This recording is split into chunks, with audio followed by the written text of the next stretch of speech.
back to episode 3 of Please Be Fucking For Real. I'm back. It's Mickey Markel and Quarterquae, and we're back for another episode of our podcast, Please Be Fucking For Real, where we're here to tell you about the new drops, black accolades, and moments in time where we need to... What's current, y'all? Happy Black History Month. It's our first episode in Black History Month. That's right. Cheers to that. And today, we always start with our drink. And our drink today is a little Black Girl Magic Red Blend. Black Girl Magic Red Blend. This is actually a wine from a Black-owned company from two Black sisters from the Northern California Bay Area. Their winery is located in Monterey, California. And these women started a winery, and they have red blend. What else do they have? Champagne. They have a rosé. They have a brut champagne. Right. They have a Riesling, and they have a Chardonnay. So we didn't get a chance. We did get a chance to get a bottle of their red, but when we went to get the alcohol, when Markel went to get the alcohol today, they were all sold out of the Riesling and they were all sold out of the rosé. We wanted to make a blackberry Bellini with their champagne, but luckily champagne was sold out. Yeah, and that's a good thing, right? Yeah, you're supporting Black businesses, and Robin and Andrea McBride are the founders and owners of this company. They have a winery out in Monterey, California. If you guys go on to the McBrideSisters.com, and that's McBride with the I. So because it's Black History Month, not only did we want to do a drink for our Black people, but something by our Black people. So support Black businesses. If you're into wine, if you call yourself a wine enthusiast, make the time, take the time to check out the McBride sisters and their lines of wine, because it's something to write home about. Yeah. So cheers. Cheers. Episode 3. Right, we're here. That's a strong wine. So, as you guys know, the first segment of our podcast is always I Know That's Right. I Know That's Right, IKTR. So today, for I Know That's Right, everybody knows the Grammys just took place, and we had a big winner, somebody's particularly who's from our area, our demographic, Sacramento. Victoria Monet went home a big winner. She was not only a winner through the Grammys, but she was also like a fan favorite. Yes, and nominated 7 times. That's unheard of. That's really phenomenal. She graduated from Sheldon High School, guys, class of 2007. Which is here in Elk Grove, California. I think she was on the dance team. Yes. How many? So she had 7 nominations. What were the nominations? I don't know all of the nominations specifically, but I do know she won Best R&B Album. She won Best New Artist, and she won Best Engineered Album Non-Classical. Wow, that's incredible for a new artist, number one. It's incredible for somebody her age. And, honestly, the music she makes is not something where it's, debatable. Is this good? It's quality music, but it's not something you can play in the club. Yeah. I put that on my own mama. Yeah. I wasn't put on her, and I didn't know she was from Sac until after I was already feeling her. So I already knew she was from Sac. She was be also on that Obama's, you know how Obama releases his songs? On his track list. He was. I thought that was so dope. Okay, well, congratulations. Not only did she get those 3 Grammys, but she was also nominated for Best Traditional R&B Performance for the song Hollywood, which features Earth, Wind & Fire and her 2-year-old daughter, Hazel. And shout out to her 2-year-old daughter. I know that's right, because she is now the youngest Grammy nominee in Grammy history, still in the title from Blue Ivy. Wow. 7-year-old. How old is her kid? 2. I'm surprised she hasn't. With a Grammy her man is fine as all outdoors. That man is something to look at. Not only that but he's also he's traditionally fine. He's a successful personal trainer. And then he's an incredible father. When she was on the red carpet and she was talking to reporters. Who's her baby daddy? I don't know exactly his name, but that man is fine. He's fine. But what I will say is I was surprised to know that not only is she engaged, I think, but with the kid, because I know she had that fling with Kehlani for a little bit. See, that's what I was going to say. So she's with a man? She's bisexual. She's like the bisexual it girl of today. Like, okay.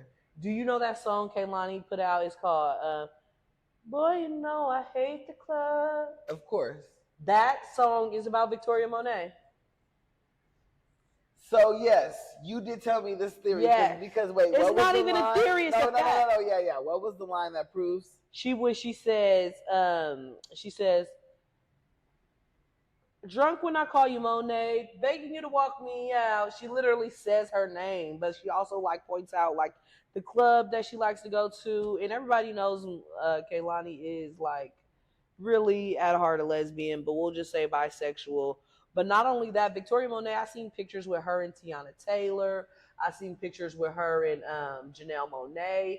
She is like so that it girl. Yeah, she's fucking them. Okay, she is, but that makes sense. But yeah, so I know that's right. Well, Victoria that makes me fuck with her even more. I like that. Me too. Shout out to anybody who's queer because that's a thing. Like, let's go, community. But yeah, I know that's right. Victoria Monet from our hometown, from Sacramento. Our hood, from our hood. Okay, hey. On my mama, on my hood. Okay, Grove. We see y'all. Okay, Victoria. Okay, so off to our new drops. It's Black History Month, and Beyonce is coming for us in Black History Month. Okay. Not only did she come musically, but she came with a new hair product line. First, what's it called? It's called Cecred, but why not is with it the S. Spelled like that? It's spelled like Beyonce Cred. It's honestly giving Daddy on flop vibes. Like, why would you spell it like that? So everybody girl? under 30 is gonna think this is a flop. But if you knew, okay, let's start from the music. So she dropped 2 country songs after the Super Bowl, right? Right. The only controversy was that the country music stations didn't want to play those songs because she's Beyonce. They didn't care if they were country songs or not. Honestly, what more can you say besides that being racism, right? True, because it's just the radio stations, like, how relevant are they truly today? Because the what matters, music, they're huge. But to what matters is how viral you are on TikTok, and them country dancers are line dancing to her shit as we speak on TikTok right now. Right. So radio stations used to be able to be those type of gatekeepers, but they can't be today. That's why she's number 1 on the country music billboard. Yeah. That's why, because they're not that gatekeeper still going anymore. number 1, regardless of the gatekeepers that tried to hold her back. Yeah, so on Black History Month, and I love that the whole theme of this Renaissance thing is clearly to reclaim African American genres that we started and that we have once left, and now they feel like that they were not ours. So she started with the dance and techno. She's moving on to country, and they say Act 3 is rock. Really? That's interesting. Yeah. I mean, I've never been the biggest fan of Beyonce, but I will say that the country song she put out was a quality song. It didn't irritate me, so that's like a start. Banjo and all. Banjo and all. I was like, okay, ain't no Texas. I don't really fuck with the banjo line dancing one, but I love the slower one. Is that the This Ain't Texas? No, it's the... I like This Ain't Texas. Yeah, I like the slower one. Well, the slower one is giving me Grammy. Okay, I can support Beyonce on her country music drops. Now, when it comes to the hair care line, I'm a little bit iffy because, like, okay, this is what I'm excited about. Beyonce been known for being that girl when it comes to natural hair? Never. Okay, so if you're not a Beyonce fan, you're not a Beehive, you would not know that her hair is down to her motherfucking tailbone. He's delusional. No, I'm not delusional. I'll prove it to you. I'm going to show you the Instagrams. He showed me a picture of this girl with the half up, half down braid. She don't believe it. And he swore Beehive. to me and his mama. Follow at Quarterquae and tag her in the pictures of Beyonce's real hair. This is my real hair too. And it's set up just like that. Okay, now let's tag Beyonce for Quarterquae. At Quarterquae. You guys can see her down below. Tag her, please, and Beyonce's real hair because it's down to her motherfucking back. Why not her kneecaps? Because that's a lie. She want me like, okay, so when I did my research as a hairstylist, I looked into the Cecred website, and you know what? First thing I do is go to ingredients. Okay. And what I do like about her line is that she does have a 7 African oil blend that is supposed to be like the true all to keep your hair moisturized. And that's true when your hair is not moisturized, is when you can't grow it past your shoulders and it breaks at your shoulders. A lot of black women have problems growing their hair past their shoulders because they don't have the right oils. She got oils that's coming from the baobab tree that's in Africa. She has a bunch of other things that I have here that I'm not going to go through because I don't have my glasses on. One thing us black people never had a problem with is oil. We know we need oil. We got castor oil. We got anemisiac oil. We got vitamin E oil. We got all the oils. I need her to come a little bit harder if she's going to try to really get in. But honestly, anything Beyonce does outside of music kind of like.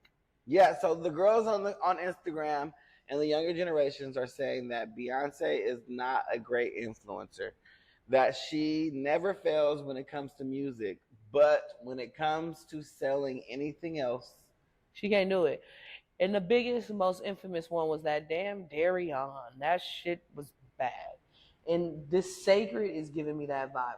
No disrespect to the queen, the mother.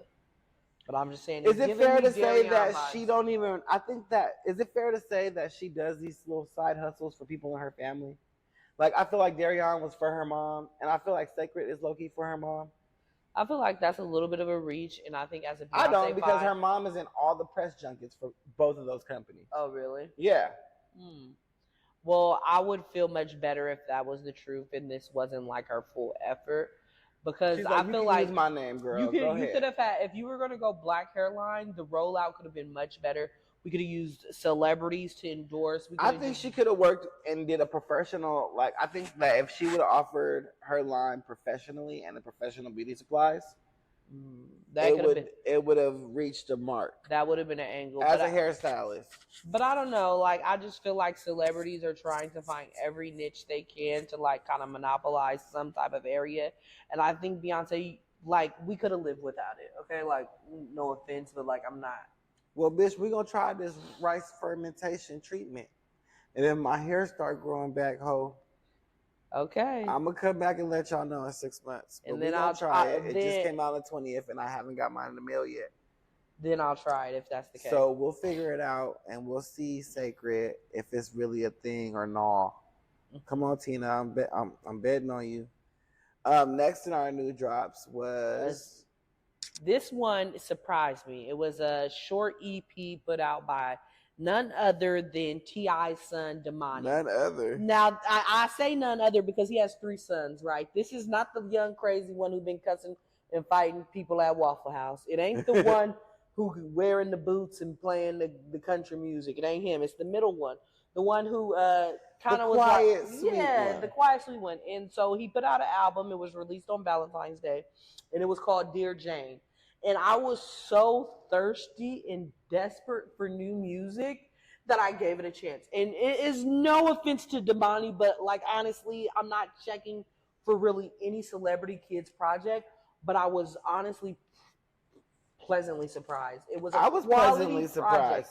It's 4 songs. It's a quality project. Great beat selection. Great verses.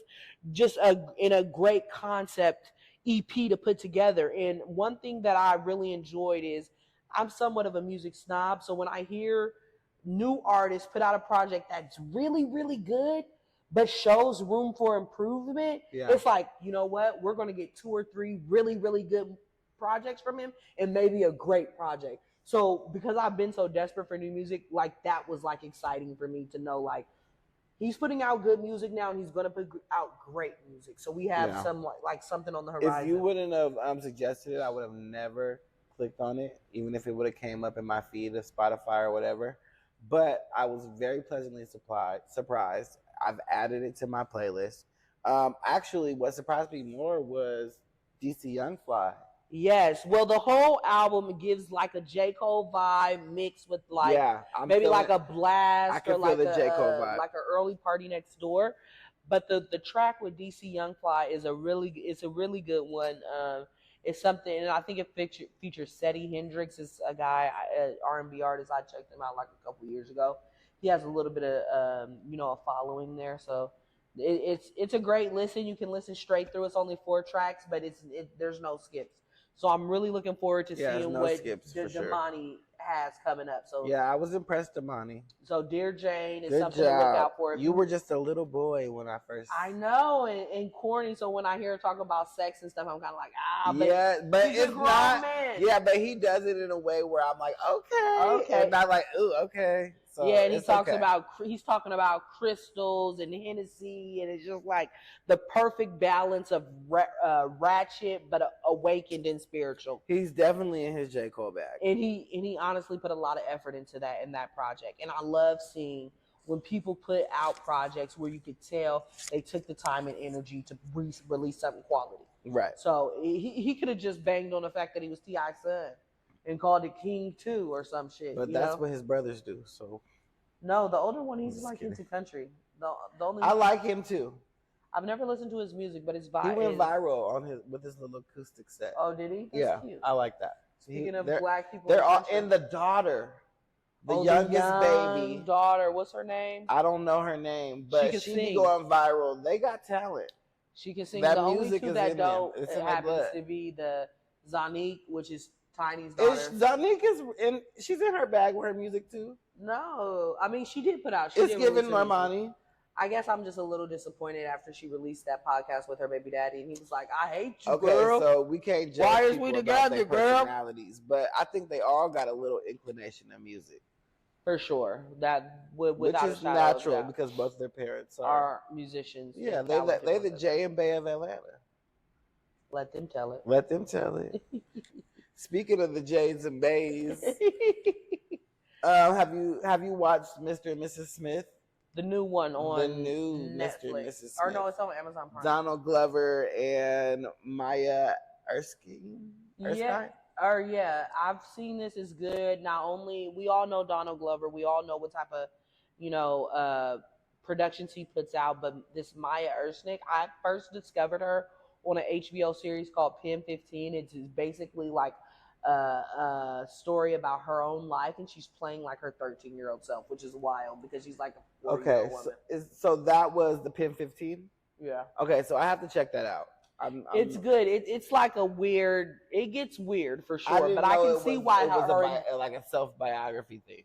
I can see why her and Donald Glover linked up because they have a weird sense of like art perspective kind of thing.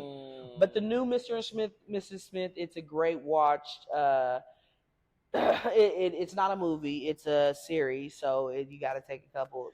I apologize to you guys because Donald Glover is my spirit animal. I love him. I wish he was gay because I would marry him. He's not gay? No, he has a whole white wife. When did that mean you're not gay? I'm just pause. But maybe one day he'll be my man. I love Donald Glover too. I love him. Sometimes his productions get like a little too weird, and it's like. But the aesthetic for me is just. Have you ever seen the episode of Atlanta where he does the bit on Tyler Perry? Oh my God! You have to watch that before our next episode, and we have to talk about it. Okay. Because it's just his aesthetic. To me, as a screenwriter, I feel like it's just. He's creative for sure. Another level. The way he shoots, the cinematography of it, and then it's very artistic. Yeah, he can tell a story from nothing. Like he can make going to the liquor store an entire episode. I know, but it'll win an Emmy. Did you see that episode on Atlanta where the guy is like trying to get money the whole time, and then at the end he's like, "Yeah, I finally got it." He was like, "Now we just gotta wait for the puppies to have babies." Yeah. I was hella mad. I watched this whole episode and it was just a waste of time. But that's the whole point of it because he was mad as the character, so he wanted you to feel how he felt. So you being hella mad, he achieved what he wanted as his writer. Well, I want you to genius. to He's aim for genius. something better than that. I love him. But check out Mr. and Mrs. Smith on Amazon Prime. I still gotta check it out, y'all. It's worth the watch. It's action filled. It has great dialogue, and it's some shit in there that makes you think twice. Like, damn. Fact, while I was doing my research, even though I didn't watch the show, did you know? Okay, a lot of people know that Mr. and Mrs. Smith the movie came out in 2005 with Angelina Jolie and Brad Pitt, right? But did you know that the movie is originally based off of a show, a sitcom that came out in 1996, starring Scott Bakula and Maria Bello? Were they spies in the movie? It was the same. They're all same plot. Because actually, this version of Mr. and Mrs. Smith is not based off the movie. It's based off the 1996 sitcom. Oh, okay. Yeah. Well, it's worth the watch. So if you got time and you need something to put on, Mr. and Mrs. Smith on Amazon Prime. It's definitely worth it. That was pretty good. All right, so let's move into our politics, Ebonics, and current events. In other news, one thing that we thought was an interesting story that people should know about, it's a Florida deputy. And this is like 2 seconds away from being our Please Be Fucking For Real segment. Because this nut... You was touched by an angel to not be the Please Be. Oh, Lord. So the deputy Jesse Hernandez, anyway, he... Of the Okaloosa County Sheriff's Department in Florida. Tuscaloosa? No, Okaloosa. That's a place? Okaloosa County Sheriff Department. Imagine being born and raised in Okaloosa. Okaloosa. Not much. Where acorns sound like bullets. So the guy, he makes an arrest. He has the suspect handcuffed in the back of the car, and all of a sudden, one single acorn falls from the tree and hits the hood of the car. Not only does he evacuate, he falls on the floor and just empties the clip. I'm talking over 20 shots fired at his cruiser. That motherfucker wanted to shoot that gun so bad. So bad. When you watch the video, I've never seen a person in my life that wanted to shoot that gun so bad. But what surprised me, usually, because the buffoonery associated with the police is just like never ending. And one thing they don't really do is resign. This guy resigned. So he resigned. Give it a round of applause for that. Mind you, he was just sworn in January of 2022. He didn't make he ain't getting that pension. I'll tell you that. He ain't getting that pension. So it's February of 2024. That was 2 years of service. And I'm sure that's not the only. And he was dying to unload that clip. He unloaded it. He unloaded. But luckily, the suspect that was in the car was not harmed, was not hit, and that was probably nothing. He was a handsome man. I wish I knew his name, y'all. He was a handsome man. When I seen him, I seen him, and I watched the body cam footage earlier today. Oh, did you? He was a cute little mix with dreads. Oh. Didn't get hit. But did you know his partner got hit? That's what he get. Partner got scathed with a bullet. That's why he really now, if a civilian would have did that, he would be charged with all type of shit. Attempted murder. But all he had to do was resign, y'all. Yeah. Another new movie out that everybody should check out. Something that could kind of trifling, but I made her watch it. He did, because it's not something that I'd be interested in any other context. But the Selena and Yolanda documentary on what was it? The Netflix? Secrets Between Them. Yeah, no, it wasn't Netflix. It's on Oxygen Network. Lord, they got the real Yolanda. So y'all remember Selena, the movie with J-Lo, right? And y'all remember the end when her assistant shot her in the hotel room and she was in the car with the pistol in her mouth? Girl. So turns out she was sentenced to 30 years. 29 years 1995. To life. And if you guys don't know, when somebody gets a to life sentence, that's called an indeterminate sentence. That means the minimum you'll be there is 29 years. But if you don't prove that you've been rehabilitated to a certain extent, then they don't have to let you out. So she is up for parole. That means she gets the opportunity to present her case to the parole board in 2025. She has to prove, I have insight to my crime. I've been rehabilitated. I'm no longer a threat to society. And then they'll decide whether or not she's getting out. So I find it interesting. Well, not even like not surprising because people. The documentary for her was a saving grace. I think it's the only thing she can do to kind of humanize herself before her parole hearing. So I see why she would want to do that. And secondly, let's go over things that we found out because at the end of the day, she shot her regardless, right?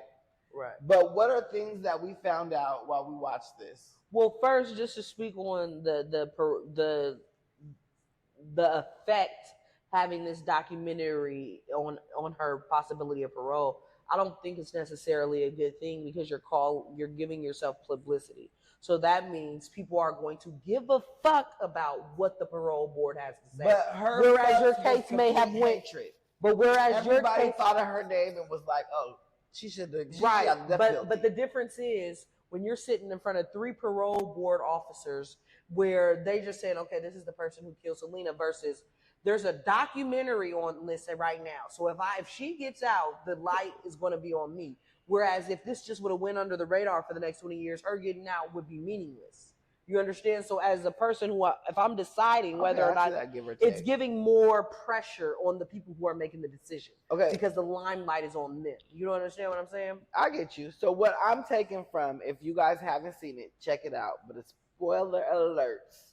What I got from it was that what we got from the movie was that Yolanda was a crazy fanatic that was the head of her fan club that was stealing money from the different things. But in the documentary, her family proves that actually... Proves is a stretch, but okay.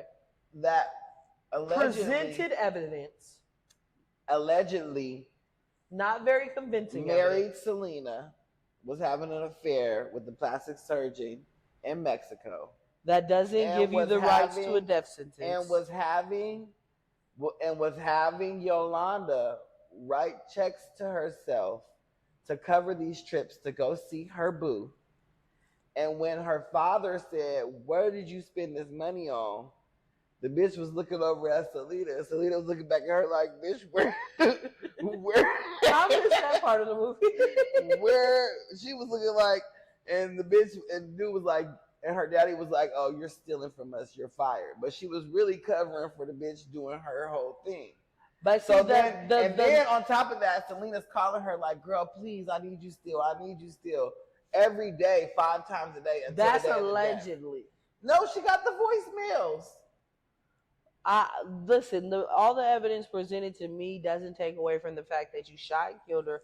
And there's an eyewitness testimony that you came out of the house pointing the gun again. But you still shot and killed her at the end of the day. Pointed the gun again and said, "Bitch." So clearly Selena did frame you before you shot her. She wouldn't frame her. You was a friend helping out a friend. Like she was helping out a friend, but Selena threw her under the bus and got her fired. Allegedly. I mean, like, the bitch got the plane tickets, the voicemails. The nigga then came out and said, "Yeah, we was fucking the whole time." I mean, he wrote a book. That don't got nothing to do with you killing me. Yeah, but she still killed her. It don't got nothing to do with you killing me. So, if anything, that gives you more motive because now I'm getting fired or I'm having all this stress because she claims she didn't even get fired. She claims she resigned. She did resign. So I'm having all this stress. She did resign. Okay, but let's say that's true. Needed her to stay on board so she could still keep seeing a nigga. Let's say all that's true. You're upset about that fact anyway. So regardless of what you say, I don't believe it was an accident. I don't believe you were trying to kill yourself. I don't believe it was an accident either. Because the witness said the bitch came out the room and said bitch. But the cold part about it is, I don't give a fuck what we think.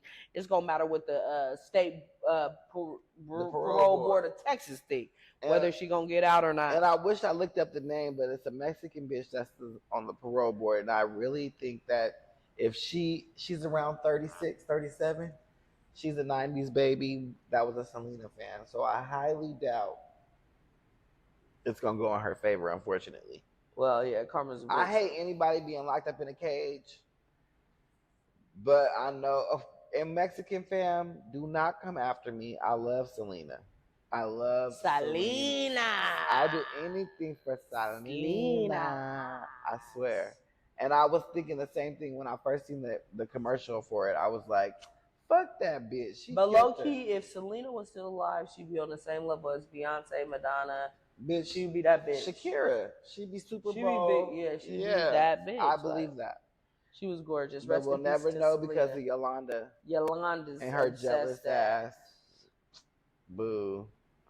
We already made it. So Yolanda done scathed. Please be fucking for real. The who scathed yours? It was somebody. Jesse Hernandez. Jesse Hernandez just scathed the Please Be Fucking for real. But we are here, you guys. We best segment of the podcast. Be fucking for real, and we are doing it in record time. Are we speeding through here? Are we? I think so. But so our Please Be Fucking for Real. But y'all love it when we get to the point. Today, my Please Be Fucking for Real is going for all Georgia area legal professionals. Now, what's wrong with Georgia? Let me tell you this. When anybody tells me, oh, I'm a lawyer, I passed the bar, the first thing I want to know is, in what state? Because if it's in Georgia, so a bitch in Alabama bar is not the same as a bitch in California. Absolutely not. Okay. And so I would never have thought of that. It's very much easier to pass the bar. I just watched that movie with Jamie Foxx. Well, the thing about it is, with my bar card from California, I could practice in any of these other states. Somebody from Alabama can't come to California and practice. They got to take that bar again. So that tells you how different the legal system is state by state. Absolutely. So the reason I am nominating Georgia State legal professionals for the Please Be Fucking for Real is twofold. Number one, I want to talk about the DA from Georgia, Fani Willis, who is the district attorney who is prosecuting former President Donald Trump for interfering in the Georgia elections, trying to overturn the Georgia elections. And the reason in particular she is under the Please Be Fucking for Real segment is because they put this woman on the stand. This woman decided to pursue this criminal charges against the president whole time, hired a special prosecutor. If you don't know what a special prosecutor is, it's when a district attorney wants to pursue charges, but they can't do it themselves, so they have to hire somebody else who's non-biased to pursue the charges. But they get to hire him. Okay. So she hires a special prosecutor.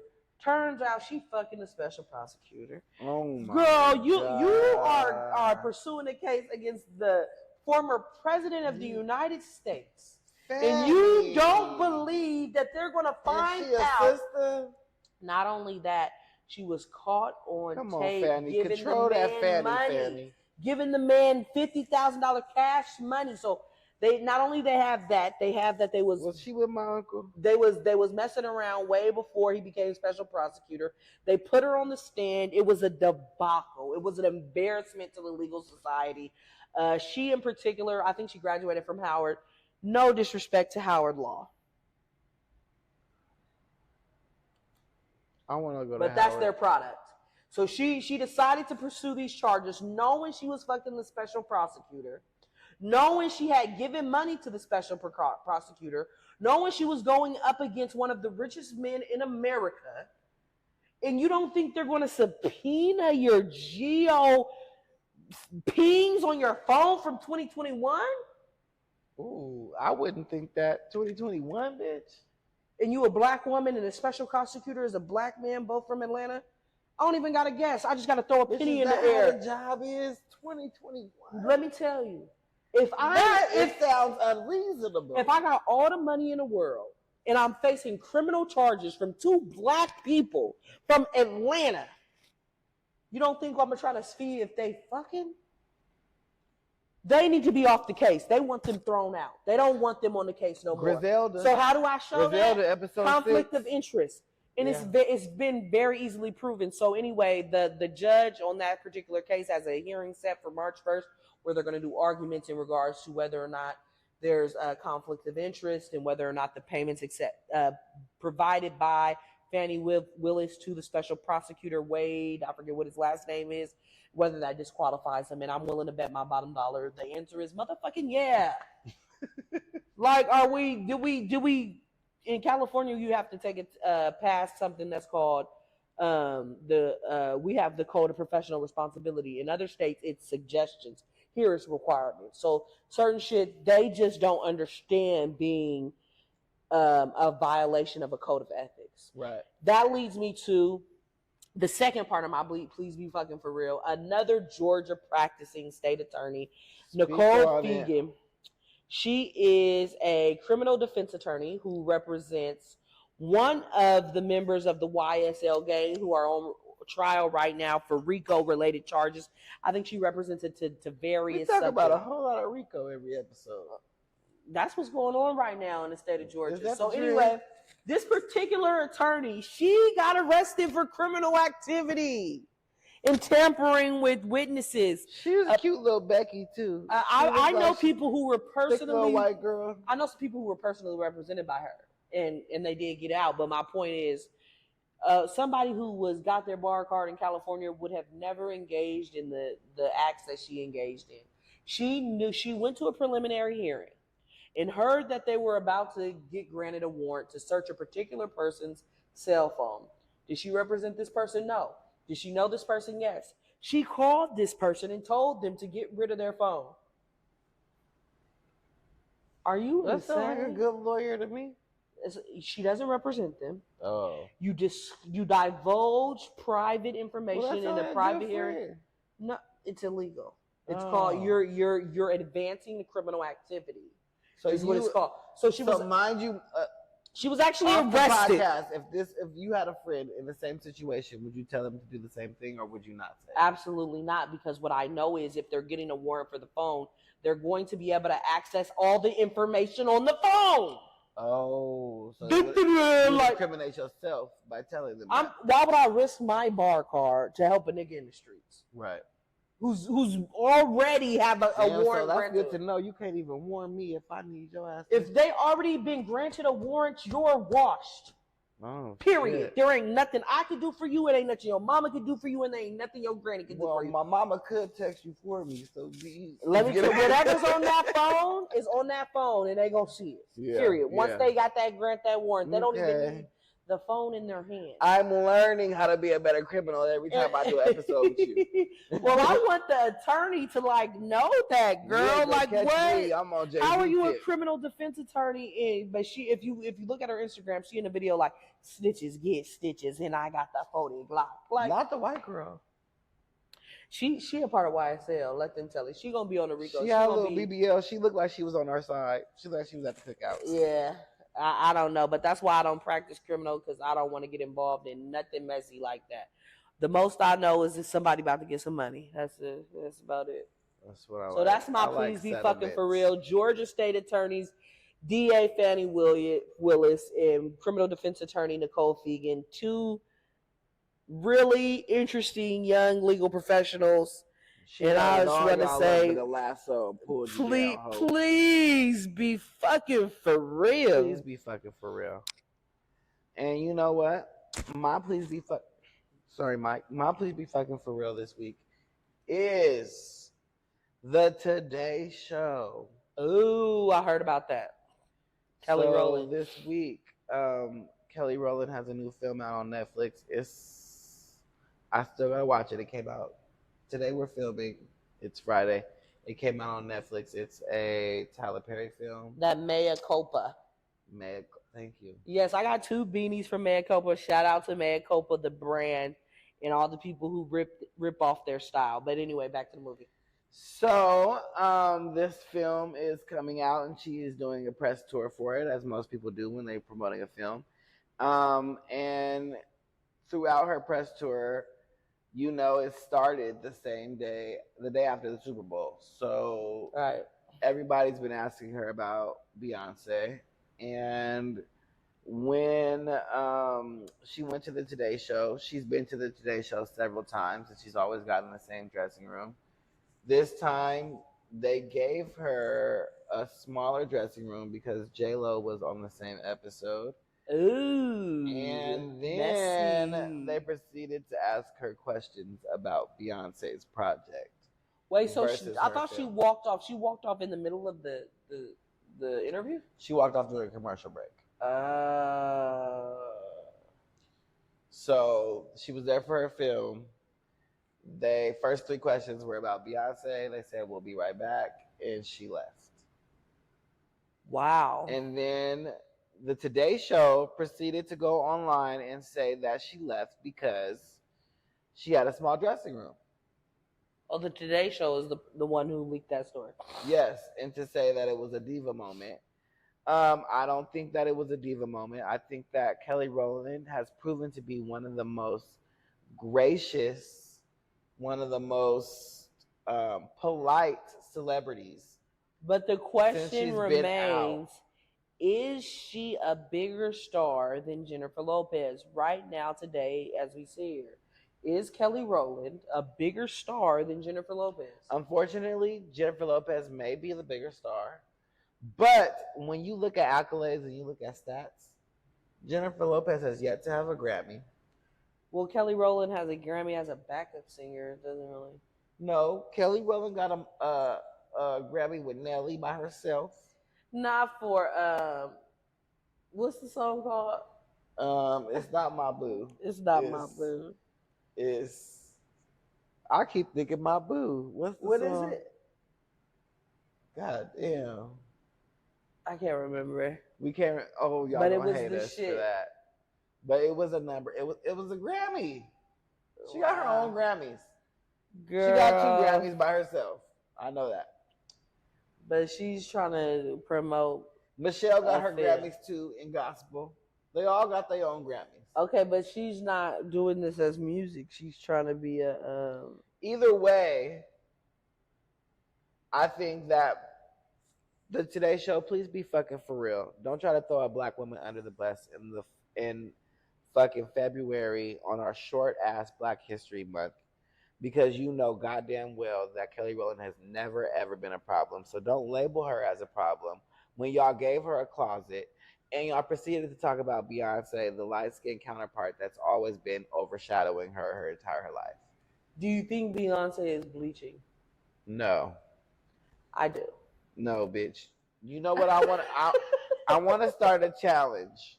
I wanted to start. She looks like a ghost. Okay, bitch. Me in the wintertime with a face chat filter. Not a ghost. With a Snapchat filter. Not a ghost. Is the same. I could be. Sometimes I look light as fuck, and sometimes I look. I brown. never seen you look like a ghost. I'm telling you. I never seen you look like a ghost. I'm telling you, in a certain Snapchat filter. I think it's okay for her to just. Especially, I was bleaching my hair blonde like that. When I was bleaching my hair blonde, and I'll be on Snapchat, I would look hella light. She's not on Snapchat. She's definitely on filters, baby. She ain't posting shit without a filter, baby. She in her 40s. I don't know, but I just find it really like odd that, you know, all of a sudden. Please be fucking for real, the Today Show. I find it odd, but enough. And I'm gonna prove to her that Beyonce's hair is to her tailbone. Her hair is to her tailbone. Her skin is light as ice. She the same. She's an angel, and she's the same color as Solange. And she pisses, her and Solange is the same color. Don't act like when Solange she pisses sparkles and she pisses Ace of Spades, baby. She pisses Ace of Spades. No. That's disgusting. I'll fuck with it. Like 2 Chainz said, I'll drink your bath water. Well, that's our last Please Be Fucking For Real. Thank y'all for really Thank you guys. That's episode 3. We are looking forward. Okay, so listen, this is our goal. I want to say it right now so that we are held accountable. Episode 5, we are going to be in a restaurant. It's going to be filmed. I don't know about a restaurant, but we are going to be in a restaurant. Episode 5 is going to be live. It's going to be better quality. It's going to be better sound. But we're staying committed, and thank you to everybody who's been rocking with us. We appreciate you guys for listening to us for a third time. It's been rocky, but we're getting there. And, you know, as always, like, subscribe, hit that button down there, and tune in again for us in 2 weeks. We'll be back at it again with more. I know that's right. Happy Valentine's. Happy Black History Month. We love you guys. Happy birthday, Aquarius and Pisces. Let's go, hoes. Like and subscribe. Like and subscribe. Peace. Bye.